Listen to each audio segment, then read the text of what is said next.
श्री स्वामी समर्थ.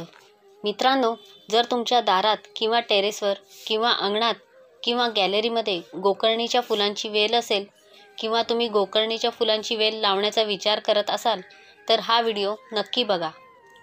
खरं तर झाड पर्यावरण शुद्ध करत नाही, तर त्यांचा आपल्या जीवनावर खोल परिणाम होत असतो. वास्तुशास्त्रानुसार काही झाडे लावल्याने सकारात्मक ऊर्जा मिळते, सुख समृद्धीसुद्धा येते. अशाच एका वनस्पतीची वेल म्हणजे ज्याला आपण कृष्णकांता, विष्णुकांता असं म्हणतो, ते अर्थात गोकर्ण. याला अपराजिता असे सुद्धा म्हणतात. या गोकर्णाला पांढरी किंवा निळी फुले येतात. या फुलांचा आकार गायीच्या कानासारखा असतो, म्हणून याला गोकर्ण असे म्हणतात.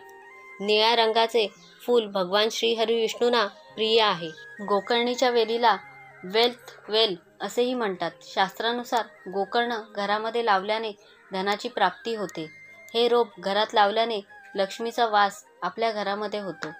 आता इथे पैशाचा अर्थ असा आहे, हे झाड घरामध्ये लावल्याने धनवान होण्यासाठी केलेले कष्ट आपले सफळ होतात. निळ्या रंगाची गोकर्णाची वेल वाढली की घरात समृद्धी येते असे मानले जाते.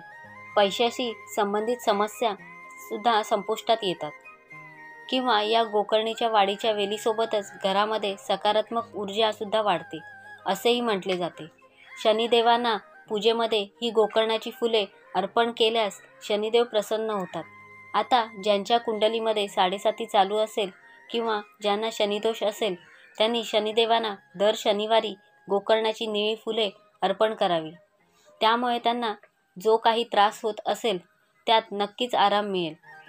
आता बघूया घराच्या कोणत्या दिशेला ही गोकर्णाची वेल लावायला हवी. घराच्या ईशान्य कोपऱ्यात, अर्थात उत्तर आणि पूर्व यांच्या मधली दिशा, या दिशेला निळ्या गोकर्णाची वेल लावल्यास त्या दिशेला ईश्वराचा वास असतो असं म्हणतात. कोणत्या दिवशी लावायला हवी? अर्थातच याला विष्णुप्रिया असेही म्हटले जाते. त्यामुळे विष्णूंना समर्पित असणारा दिवस अर्थात गुरुवारी किंवा माता लक्ष्मीच्या दिवशी अर्थात शुक्रवारच्या दिवशी ही निळी अपराजितात अर्थात गोकर्ण लावू शकता. आणि नक्कीच त्या दिवशी लावल्याने फायदेशीर ठरेल आणि तुमच्या घरामध्ये सुख समृद्धी येईल.